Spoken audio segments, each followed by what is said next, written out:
வெற்றிவேல் முருகனுக்கு அரோகரா. வேலும் மயிலும் சேவலும் துணை, வேலும் மயிலும் சேவலும் துணை, வேலும் மயிலும் சேவலும் துணை, வேலும் மயிலும் சேவலும் துணை, வேலும் மயிலும் சேவலும் துணை, வேலும் மயிலும் சேவலும் துணை. ஸ்ரீ அருட்கவி அருணகிரிநாதர் அருளிய கந்தர் அனுபூதியிலிருந்து. உருவாய் அருவாய் உலதாய் இலதாய், மறுவாய் மலராய் மணியாய் ஒளியாய், கருவாய் உயிராய் கதியாய் விதியாய், குருவாய் வருவாய் அருள்வாய் குகனே, குருவாய் வருவாய் அருள்வாய் குகனே. கவி அருணகிரிநாதர்.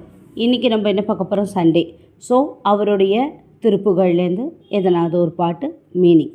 ஓகேவா? போன வாரம் ஃபஸ்ட் திருவீடான அறுப்படை வீடில் ஃபஸ்ட்டு வீடு நம்ம பார்த்தோம். இன்றைக்கி ரெண்டாவது வீடான திருச்செந்தூர், அதில் எழுதின பாடலை ஒன்று பார்க்க போகிறோம். தொந்தி சரிய அப்படின்ற பாட்டை நம்ம பார்க்க போகிறோம். ஃபஸ்ட்டு பாட்டு பார்த்துடலாம், அதுக்கப்புறம் மீனிங். தொந்தி சரிய மயிரே வெளிர நிறை, தந்தம் அசைய முதுகே பலைய, இதழ் தொங்க ஒரு கை தடி மேல் வர, மகளிர் நகையாடி, தொண்டு கிழவன் இவன் என இருமலை கிங்கி கிங்கி என முன்புறையே குழற, விழி துஞ்சு குருடு பட வேசை விடு செவியாகி, வந்த பிணியும் அதிலே இடையும் ஒரு பண்டிதனும் மெய் உரு வேதனையும் இள மைந்தன் உடைமை கடனே என முடுகோ துயர் மேவி, மங்கை அழுது விழவே யம படர்கள் நின்று சடுவு மலம் மே ஒழுக, உயிர் மங்கும் பொழுது கடிதே மயிலின் மிசை வர வேணும், எந்தை வருக ரகுநாயக வருக, மைந்த வருக மகனே இனி வருக, என் கண் வருக எனதாருயிரை வருக அபிராம, இங்கு வருக அரசே வருக, முளையுண்க வருக முளையுண்க வருக, மலர் சூடிட வருக என்று பரிவினோடு கோஷலை புகழ வருமாயன், சிந்தை மகிழும் மருகா கூறவரில வஞ்சி மருவும் அழகா, அமர சிறை சிந்தை அரசர் கிளை வேரோடு மடிய அடுதீராம், திங்கள் அரவு நதி சூடிய பரமர் தந்த குமர அலையே கரை பொறுத்த, செந்தின் நகரில் இனிதே மருவி வளர் பெருமாளே. இப்போ இந்த பாடலில் அவர் எதை பற்றி குறிச்சிருக்கார் அப்படின்றத பார்க்க போகிறோம். இப்போது ஒருத்தருக்கு சாகர நிலைமையில் இருக்கிறச்ச அவருக்கு என்னெல்லாம் நடக்கும், எப்படி அவரோட பாடி கண்டிஷன் எப்படி மாறும், அப்புறம் அவருடைய சுற்றத்தார்கள்லாம் எப்படி இருப்பா, அப்புறம் யமப்படர்கள் என்ன பண்ணுவா, எல்லாத்தையுமே அவர் மென்ஷன் பண்ணியிருக்கார். அதுக்கப்புறம் இதில் ராமர் கோசலைக்கு எப்படி ஒரு சந்தோஷத்தை ஏற்படுத்தினா, அவர் எப்படி தாலாட்டு பாடினா, அந்த அம்மா எப்படி தாலாட்டு பாடினா அப்படின்றத பற்றி அதை பற்றி திருச்செந்தூரில் வாழும் முருகனே உனக்காக நான் பாடுறேன்ப்பான்னு சொல்கிறான். ஸோ இப்போ நம்ம என்ன பண்ண போகிறோன்னா, ஃபஸ்ட்டு சந்தோஷத்தை சொல்லிவிடுவோம்.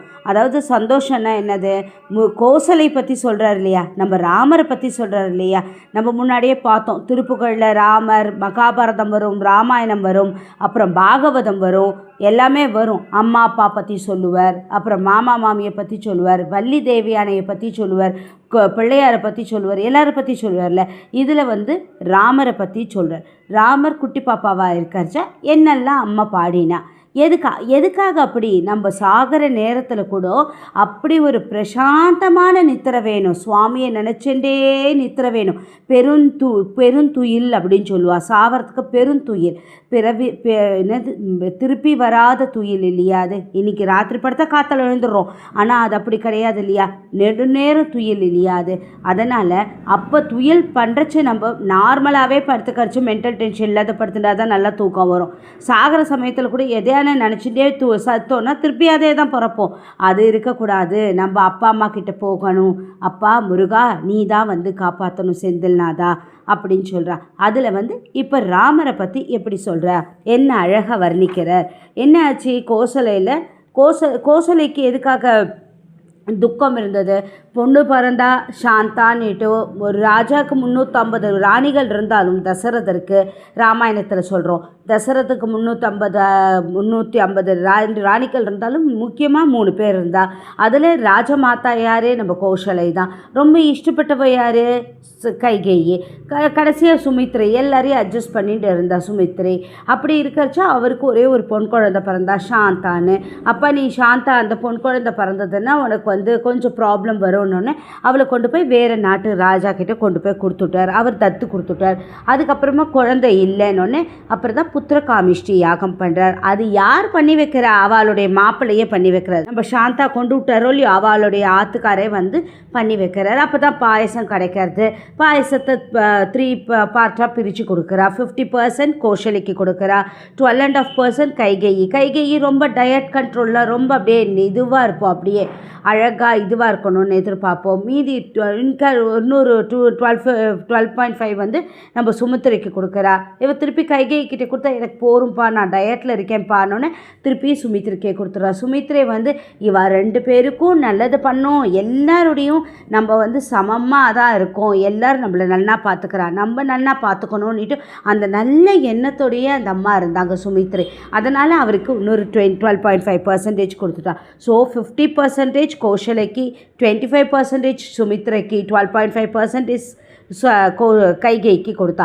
அதில் ராமர் பிறந்தார். ராமர் பிறந்ததுக்கு அப்புறமா அந்த ராஜ்யமே சூப்பராக இருந்தது. எல்லாம் 3 ராணிகள் இல்லை, அந்த 350 ராணிகளும் இல்லை. அந்த நாட்டு மக்களை அப்படியே கொண்டாடினார் ராமரை. 12 வயசு வரைக்கும் எங்கேயுமே அனுப்பலை. அப்படி வச்சுட்டு எல்லாத்தையும் பார்த்துட்டு இருந்தா இல்லையா? அதுக்கு அப்போ கோஷலைக்கு கோசல மக்கள் பாடணும் இல்லையா? யாரோ ஒருத்தர் தூளி பாடணும்ல. குழந்தை பிறந்தா ஒண்டி போகிறோமா, நான் பாட வைக்கணும்ல. நம்ம பார்த்தால பாட்டு தெரியுதோ இல்லையோ எல்லாருமே பாடிட்டு இருக்கோம் இல்லையா? ஏதோ ஒரு பாட்டு, கண்மணியே வருக, அம்மாவே வருக, அப்பாவே வருக, என் ஆருயிரே வருக பாடுறோம்ல. அதை நீங்கள் தமிழில் பாடுறா பாருங்க அருணகிரிநாதர். இதை பார்த்து நீங்கள் கற்றுக்கோங்க அம்மா, நீங்கள் இதுக்கு சொல்லுங்கம்மா ராமருக்குன்னுட்டு அந்த காலத்துலேயே ராமருக்கு பாடினர் அப்படின்னு நம்ம நினச்சிக்க வேண்டியது தான். அவர் சொல்கிற வார்த்தையெல்லாம் நம்ம ஒரு தடவை பார்க்கலாமா? எந்தை வருக, என் அன்பனே வருக அப்படின்றா. ரகுநாயகா வருக. ரகுநாயகானாலே புரியுறது. ரகுநாயகா வருக. மைந்தா வருக. மைந்தான என் பிள்ளையே வருக என்றாலே.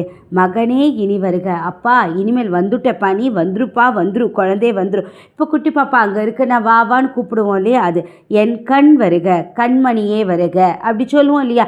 என் கண்ணே, என் மூக்கே அப்படி சொல்கிறோம் இல்லையா? அது என் ஆருயிரே வருக. அப்பா நீதான்ப்பா என் உயிர் அப்படின்னு சொல்கிறோம் இல்லையா? அபிராமா வருக. அபிராமா வருகன்னா 2 விதமாக நம்ம எடுத்துக்கலாம். அருணகிரிநாதருடைய அம்மா பேர் அபிராம காமாட்சி தானே. அபிராமா வருக, அம்மாவை நினச்சிட்டு குழந்தை கேட்கறது. அருணகிரிநாதர் சின்ன வயசுலேயே அம்மா போயிட்டா இல்லையா? அதை அப்படி அவள் அம்மா சொல்கிற மாதிரி அப்படி நினச்சிட்டு அபிராமா வருக. குழந்தை கூட அம்மாவுக்கு தாலாட்டு பாடலாம். அதனால் அம்மாவோட பேரை சொல்லியிருக்கேன். ஆக்சுவலாக அபிராமா அப்படின்னு அர்த்தம் என்னென்னா அழகானவன் அர்த்தம். அபிராமா வருக, அழகிய ராமனே வருக அப்படின்னு சொல்கிறா. அரசே வருக, என்னை ஆள்றது நீ தானேப்பா, நீ இல்லைன்னா நான் இல்லைல்லப்பா, என் அரசே வருக. மலர்ச்சூடி வருக, உனக்கு பூ எல்லாம் வச்சுருக்கேன்டா, ஓடி வாடா குட்டி, உனக்கு தலைக்கெல்லாம் பூ வச்சு விட்றேன். அப்பா பால் குடிப்பா, பால் குடிக்கணும் வாப்பா அப்படின்னு எந்த குழந்தை கூப்பிடுவோம்ல, அந்த மாதிரி சொல்கிற மாதிரி சொல்லியிருக்கேன். இப்போது அந்த 2 ஸ்டான்ஸை ஒரு தடவை பார்த்துடலாம். எந்தை வருக ரகுநாயக வருக மைந்த வருக மகனே இனி வருக என் கண் வருக எனதாருயிரே வருக அபிராம இங்கு வருக அரசே வருக முலையுண்க வருக மலர் சூடி வருக என்று பரிவனோடு கோசலை புகழ வருமாயன். அப்போ தானே கோசலை பாடி முடித்த உடனே அம்மான்னு ஓடி வருது இல்லையா குழந்தை, அந்த மாதிரி நீ எனக்கு எப்போ வரணும் தெரியுமா அப்படின்றது தான் ஃபஸ்ட்டு இருக்கிற பேரா. போகலாமா? ஓகே, போயிடலாம். தொந்தி சரிய மயிரே வெளிர.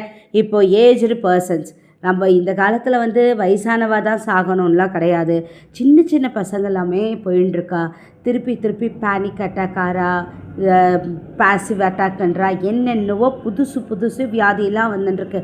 அதையெல்லாம் வேண்டாம் நம்மளுக்கு. அப்பா முருகா உங்ககிட்டயே சரணடைகிறேன் அப்படின்றா. ஆனால் அந்த காலத்தில் ஒரு வழக்கம் என்னென்னா, ஏஜ் ஆனவா தான் சாவான் இருந்தா முன்னாடி. இப்போ அப்படிலாம் கிடையாது. அதனால் இப்போயுமே நம்ம எப்பயும் 24/7 நம்ம முருகனை சிவனை எல்லாரையும் நினச்சிருந்தோன்னா சாகிற சமயத்தில் கூட அதே வரும். சாக போகிறோன்ற சமயத்தில் எல்லாரும் என்ன சொல்கிறா, 60 வயசுக்கு மேலே பார்க்கலாம்ல, ரிட்டையர் ஆனதுக்கப்புறம் நான் பார்க்குறேன்ல, என் பிள்ளைக்கு கல்யாணம் ஆனதுக்கப்புறம் பார்க்குறேன்லன்றால, அப்போல்லாம் நம்மளுக்கு கையும் ஓடாது காலும் ஓடாது. அப்போ எப்படி இருக்குன்றதை தான் இப்போ நம்ம பாட போகிறோம். தொந்தி சரியனா, தொந்தினா வயிறு கீழ் பக்கமாக இறங்கிடும். ஏன்னா அதில் ஃபிட்னஸ் இருக்காது. மயிரே வெளிர, முடி நிறைச்சி போயிடும். ஒரு ஸ்டோரி கூட சொல்லுவா. ஒருத்தர் ரொம்ப தான தர்மம்லாம் பண்ணிவிட்டு அவன் வேண்டிட்டானா. யாரை? யமக்கிட்டேயே வேண்டிட்டானா, யம தர்மராஜன்கிட்டேயே. எமப்பா இந்த மாதிரி எனக்கு என்ன வேணும் வரோன்னா அண்ணன்னு சொல்லி பார்க்கட்டா. எனக்கு என்னப்பா வரம் வேணும்னா, நான் சாகணுன்னா எனக்கு முன்னாடியே ஐடென்டிஃபிகேஷன் கொடுத்துடுப்பா. நானும் சரிப்பா கொடுத்துட்றேன்ப்பா கண்டிப்பாக. நீ இவ்வளோ கஷ்டப்பட்டு எனக்கு தான தர்மம்லாம் எல்லாருக்கும் பண்ணி நீ நல்லதே பண்ணிட்டுருக்க. இத்தனை நாளைக்கு உட்காந்து மூச்சு அடக்கிலாம் தியானம் யோகம்லாம் பண்ணினேன் இல்லையா, உனக்கு பண்ணுறேன்ப்பா அப்படின்ட்டு தவம்லாம் பண்ணல, உனக்கு கொடுக்குறேன்ப்பான்னுறானா. ஐடென்டிஃபிகேஷன், அதாவது இப்போ தான் நீ சாக போகிறேன்றது இன்ஃபர்மேஷன் கொடுன்னு சொல்லியிருக்கான் இல்லையா. ஒரு 10 வருஷம் ஆச்சு, 15 வருஷம் ஆச்சு. அவனுக்கு ஒன்றா நடந்துட்டுருக்கு. ஒரு காலத்தில் போயும் சேர்ந்தாச்சு. உடனே யமதர்மக்கிட்ட போயிட்டு ஒரே சண்டை. நான் தான் உனக்கு சொன்னேன்ல, நீ நான் செத்து போனேன்னா எனக்கு முன்னாடியே இன்ஃபர்மேஷன் கொடு, எனக்கு வயசானப்போ கொடுத்தேன்னா எப்போ சாவேன்னு எனக்கு சொன்னேன்னா அப்போ நான் இன்னும் நிறைய தர்மம்லாம் பண்ணிவிட்டு நெக்ஸ்ட் ஜென்மமான நான் நன்னா இருப்பேன்ல. நீ என்னப்பா இப்படி பண்ணிட்டேன்னா, ஏன்ப்பா இப்படிலாம் சொல்கிறேன், நான் தர்மராஜன்ப்பா, தர்மத்தை நான் காக்கிறவன், நான் சொன்ன வாக்கை காப்பாற்றினேன்ப்பா. நான் எப்போ காப்பாற்றினேன் நீ அப்படின்னா, அப்பா உனக்கு தலைமுடி நரைச்சது பற்றியா, அதுதான் ஃபஸ்ட்டு இன்ஃபர்மேஷன் நான் கொடுத்தேன். அப்பா உனக்கு சாவுமடி வரப்போகுது, அப்புறம் உன் வயிறு உன் பேச்சை கேட்காத கீழ்க்கே இறங்கிட்டு பாரு, அதுதான்ப்பா. அப்புறம் நீ ஸ்லோகம்லாம் படிச்சுட்டு இருந்த, அப்போ உன்னுடைய லெட்டர்ஸ்லாம் எழுதச்சு உன் கண்ணு தெரியலன்னு கண்ணாடி போட்டப்பாரு, அது ஒரு கணக்குப்பா. அப்புறம் உன்னால் நடக்க முடியாத கால் வலி நீட்டு ஒரு கம்பம் ஊண்டி போன பாரு, அது ஒரு கணக்குப்பா. நான் எல்லாம் இன்ஃபர்மேஷன் கொடுத்தேன்ப்பா, நீ தான்ப்பா சரியாக ஃபாலோ பண்ணல. நானா அந்த கதையாக நம்ம எப்பயுமே சுவாமியை நினச்சிட்டே இருக்கணும். சாகிற சமயத்தில் சங்கரானா வரமாட்டார் சங்கர், யமப்படர்கள் தான் வருவார். எப்படி இருந்தாலும் யமப்படர்கள் தான் நம்மளை அழிச்சுட்டு போகணும். அதனால் நம்ம டியூட்டியை நம்ம பண்ணணும். இதில் சொல்கிறத நம்ம இப்போ அடுத்தது பார்த்துட்டே இருக்க போகிறோம். இந்த பேரா ஃபுல்லாகவே படிச்சுட்டு அதுக்கப்புறம் மீனிங் சொன்னால் இன்னும் உங்களுக்கு எல்லாருக்குமே புரியும். எல்லாமே புரிஞ்சது தானே தமிழ். அதனால் தொந்தி சரிய மயிரே வெளிர நிறை தந்த மசைய முதுகே வலைய இதழ் தொங்க ஒரு கை தடி மேல் வர மகளிர் நகையாடி. மகளிர் நகையாடினா ஒன்லி லேடிஸ் கிடையாது இதில் சொல்கிறது, சின்ன பசங்க எல்லாருமே சொல்கிறா. இப்போ புத்திரகாமேஷ்டி யாகம்னா புத்திரனுக்காக செய்யறதா, புத்திரிக்காக செய்யலையா அப்படிலாம் கிடையாது. மகளிர் வயசு பசங்க அவளாம் என்ன பண்ணுவா, என்னப்பா நீ இப்படிலாம் போகிற, என்ன இவ்வளோ பெருசாக வயிற்று வச்சுட்டு இருக்க, உனக்கு எவ்வளோ முடி நரைச்சி போயிடுத்து பாரு, என்ன உனக்கு பல்லெல்லாம் கொட்டி போயிடுத்தா, தந்தம் அசைகிறது இல்லையா, குளிருக்கு ஆடுற மாதிரி அசைஞ்சிட்ருக்க டான்ஸ் ஆடுறது அது கூட விழுந்து போயிடுத்தாப்பா உனக்கு, என்னத்துக்கு கூணு போட்டுருக்க நீ, முதுகெல்லாம் எப்படி வளைஞ்சிருக்க பாரு நீட்டு அவளாம் நம்மளை கேலி பேசுகிறாள். அப்படியே இதெல்லாம் அப்படியே இப்போ தான் ஏஜிங் அப்படின்றா இல்லையா, அப்படியே தொங்கி போயிடுறது இல்லையா, இதழ் அந்த ஜவ்வு எல்லாம் தொங்குறது இல்லையா, அப்படி இருக்கிறதே அப்படின்ட்டு கேர்ள்ஸ் வண்டி கிடையாது. எல்லாருமே பார்த்துட்டு எப்படி கோரமாக இருக்கால, எதுக்கு இப்படி இருக்காளோ அப்படின்னு நினச்சிக்கிறா. இவளுக்கு ஃப்யூச்சரில் இது வரப்போகிறதுன்றது தெரியாதையே விளையாடுறா. ஒரு ஜோக் சொல்லுவா, அதாவது யக்ஷன் மகாபாரதத்தில் யக்ஷன் தர்மரை கேட்டானோ கேள்வி, எது ஆச்சரியம் அப்படின்ட்டு. எது ஆச்சரியம்? இன்னைக்கு செத்தவனை பார்த்து இருக்கிறவன் சிரிக்கிறான், அழறான். இவனுக்கு தெரியாதா? இவனுக்கு தெரியாது இல்லையா என்னைக்கு இவன் சாக போகிறான்னு. அதுதான் ஆச்சரியமாக இருக்குது. நம்மளுக்கும் ஒரு நாள் வரும் தெரிஞ்சால் நம்மளுக்கு அழுவோமா சிரிப்போமா? அப்பா நல்லபடியாக போய் சேரணும்னு நினைப்போம் இல்லையா நம்ம. அப்படிதான் ஆச்சரியம்னு சொன்னாராம் தர்ம மகாராஜா. அதே மாதிரி இவாலாமும் சின்ன வயசில் இருக்கிறச்சி இவாலாம் ஆடிட்டு பெருசால் ஆனதுக்கப்புறமா இதே மாதிரி தான் வருன்றது தெரியாதுக்கு இருக்கா இல்லையா. அதுதான் இந்த ஃபஸ்ட்டு பேரால் இருக்கிறது. ரெண்டாவது பேரா, தொண்டு கிழவன் இவன் நேரென இருமல் கிங்கினு உரையே குழற விழி துஞ்சு குருடு படவே செவிடு படு செவியாகி. தொண்டு கிழவனானதுக்கப்புறம் என்ன ஆகுது? வியாதி எல்லாம் வந்துடுறது. நம்மளால் காலால் நடக்க முடியல, பேசவே முடியல, வாய் குழறி போய்டுறது. பல் போச்சுன்னா சொல் போச்சு அப்படின்வா. பல்லே போயிடுத்துட்டோம் முன்னாடி, பல் போச்சுன்னா சொல் போச்சு. அதனால் வாயெல்லாம் குழறது, நம்மளுக்கு உமிழ்நீரை கூட முழுங்க முடியல. அந்த மாதிரி சுச்சுவேஷனில் ஒருத்தர் பார்க்குறோம், நம்ம யாரோ வந்திருக்கா, என் பொண்ணு தான் வந்திருக்கான்னு நினச்சி பார்த்தா அவள் வேறு யாராவது இருப்பா. பிள்ளைன்னு நினச்சி பார்ப்போம், வேறு யாராவது வந்திருப்பா. நம்மளுக்கு கண்ணுடைய பார்வை மங்கிறது. அதுக்கப்புறம் இன்னொருத்தர் பேசுகிற பேச்சு நம்மளுக்கு கேட்க முடியல. நம்மளை திட்டி சொல்கிறாளா, புகழ்ந்து சொல்கிறாளா, நம்மளை பற்றி இல்லாட்டி அவள் சுவாமியை பற்றி சொல்கிறாளா, எதுவுமே கேட்க முடியல. ஏன்னா எல்லாத்துடைய அங்கத்துடைய ஹீனம் கொஞ்சம் கொஞ்சமாக வலு குறைஞ்சிட்டே வந்துட்டுருக்கு அப்படின்ற. பிணியும் அதிலே மிடையும் ஒரு பண்டிதனும் உயிரே வேதனையில் பிணியும் அதிலே இடையும் ஒரு பண்டிதனும் மெய் உருவே வேதனையில் இளமைந்தன் உடமை கடனே என முடக துயர் மேவி. இப்போது அப்ராட்லலாம் இருக்கா பசங்க, அவெல்லாம் அம்மா அப்பாவுக்கு உடம்பு முடியலைன்னா கரெக்டாக வந்துட்டு என்ன பண்ணிட்டு இருக்கான்னா, உனக்கு எவ்வளோ ஆஸ்தி இருக்குது, உங்களுக்கு கடன் இருக்கா, அதில் கான்சன்ட்ரேஷன் வைக்கிறாளே தப்ப அப்பா அம்மாவோட உட்காந்து ஜாலியாக டைம் ஸ்பெண்ட் பண்ணுவோன்னு பண்ண முடியல. இன்னும் கொஞ்சம் பேர் இன்னும் கோரம் என்னென்னா, அப்பா அம்மாவுக்கு நீங்களே பண்ணிக்கோங்க. இப்போ கல்யாணம் கச்சேரிலாம் இருக்கு இல்லையா, அதுக்கெல்லாம் எப்படி கான்ட்ராக்டில் விடுறாளோ, இப்போ இவ செத்து போயிட்டாலா, நான் அங்கேருந்தே தர்பையை அனுப்பிடுறேன், நீங்களே வச்சு பண்ணிக்கோங்க, அந்த லெவலில் ஆயின்ட்டுருக்கு. நான் உங்களுக்கு வீடியோ காலில் நான் போயிடுறேன், ஸ்வைப்பில் பண்ணிக்கிறேன், நான் என்னால் முடியல அப்படின்னு சொல்லிட்டு இருக்கா. அதெல்லாம் ரொம்ப பெரிய பாவம். அதுக்காக தான் அந்த காலத்திலே இவர் எழுதி வச்சுட்டார் இதெல்லாம். அவள் வந்தவா இந்த குழந்தை இவ அப்பாவுக்கு முடியல, ஒரு அப்பா அம்மா இருக்கா, அவளுக்கு முடியல, நம்ம அப்படி திங்க் பண்ணிட்டு பாருங்கோ. அப்படி பார்க்கறச்சா அந்த குழந்தைகள் என்ன பண்ணுறது, அப்பா நீ உங்ககிட்ட எவ்வளோப்பா பேங்க் பேலன்ஸ் இருக்குது, அம்மா உங்ககிட்ட எவ்வளோ நகைகள்மா இருக்குது, அது யாருக்கெல்லாம்மா தரப்போகிற, அம்மா நீ யாருக்கான கை செலவுக்குன்னு வாங்கியிருக்கியா, அப்பா நீ யாருக்கான கடன் வாங்கியிருக்கியாப்பா, இன்னும் எவ்வளோ பேலன்ஸ் இருக்குது, அந்த மாதிரி பிடுங்கி எடுத்துட்டு இருக்கா பசங்கள்லாம் இருந்துட்டு. அதோடு சேர்ந்து மங்கை அழுது விழவே யம படர்கள் நின்று சருவு மலமே ஒழுக உயிர் மங்கும் பொழுது கடிதே மயிலின் இசை வரவேணும். எப்படி இருக்குது அவருடைய பொண்டாட்டியோ ஆம்படியானோ, அவளுக்கு தான் தெரியும். ஆம்படியா பொண்டாட்டிக்குள்ள இருக்கிற ரிலேஷன்ஷிப்பு அவளுக்கு தான் புரியும். ஒருத்தருக்குள்ளே ஒருத்தர் அட்ஜஸ்ட்மெண்ட்டுன்றது, ஒரு அந்யோன்யம்ன்றது அவள் ரெண்டு பேருக்கு தான் புரியும். ஒரு ஆம்படியானுக்கு அப்படி இல்லைன்னா பொண்டாட்டி, அவளுக்குள்ளே எத்தனை 1008 பிரச்சனை இருந்தாலும் அவள் தான் ஃபஸ்ட்டு சஃபர் ஆகும். அதனால் பொண்டாட்டியோ ஆம்பளையோ அது யார் வேணால் எடுத்துக்கலாம், ஓகே. அவள் தான் ஃபஸ்ட்டு சஃபர் ஆகி அவளுக்காக அழுதுண்டு உட்காந்துன்றப்பா. பசங்கள்லாம் அழுவா, அது இல்லைன்னு இல்லை. ஆனால் இந்த காலத்தில் எல்லாம் மாறி போயின்ட்டுருக்கு இல்லையா, அந்த காலத்திலே இருந்திருக்க போல இருக்குது. அதுதான் அவர் எழுதியிருக்கிற எக்ஸ்பீரியன்ஸாக அழுதுன்ட்ருக்கறச்ச யமப்படர்கள் என்ன பண்ணுறா, வாசனை நின்றுட்டு வாப்பா வாப்பா வாப்பான்னு கூப்பிட்டுருக்கா.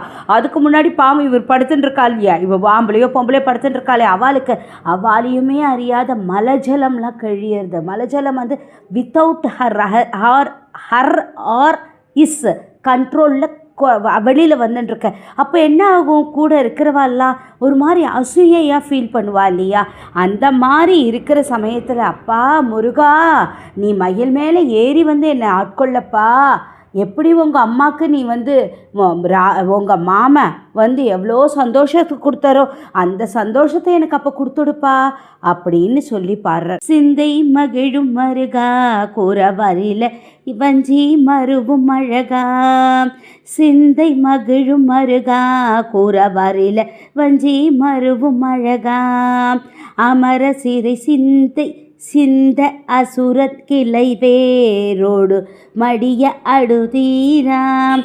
என்ன சொல்கிறன்னா, இவனுடைய சிந்தை எல்லாம், அதாவது நீ வள்ளியை நீ கல்யாணம் பண்ணிக்கணும்னு தானே இச்சா சக்தி அம்மா, அவகிட்ட போய் நீ பண்ணிட்ட இல்லையா, அவளுக்கே ஆபரணமாக இருந்தல்லப்பா, நீ எப்படிப்பட்டவன் நீ உலகத்தில் அந்த அசுரர்கள்லாம் அழித்து அமரர்கள்லாம் வேதனை பட்டுன்றக்கச்ச தீர்த்து கொடுத்த இல்லையா, அதிதீரா அப்பா உன்ன மாதிரி வீரன் யாராவது இருக்கானா அப்படின்னு சொல்கிறா. அதுக்கப்புறமா அடுத்தது நம்ம அப்பா வருது.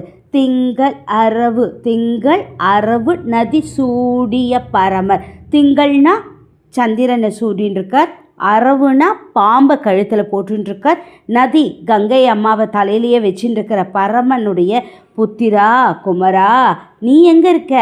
அலையே கரை பொருத, கரையை ஒட்டினா போல் அப்படியே கரை டப்பான்னு மோதுற இடத்துல செந்தில்நாதனா இருக்கியே நீ, இனிதேனா இனிமையாக என்னுடைய யாத்திரை, இது பெரிய யாத்திரை இல்லையா, நம்ம பெரிய நித்திரைக்கு போகிறோம் இல்லையா, இந்த நித்திரை யாத்திரையை எனக்கு நல்லபடியாக முடிச்சு கொடுப்பா மறுவில வளர் பெருமாளே, திருச்செந்தூரில் அமர்ந்திருக்கும் பெருமாளே அப்படின்னு சொல்லி முடிக்கிறேன். இந்த பாட்டை இன்னும் ஒரே ஒரு தடவை சொல்லிடுறேன்.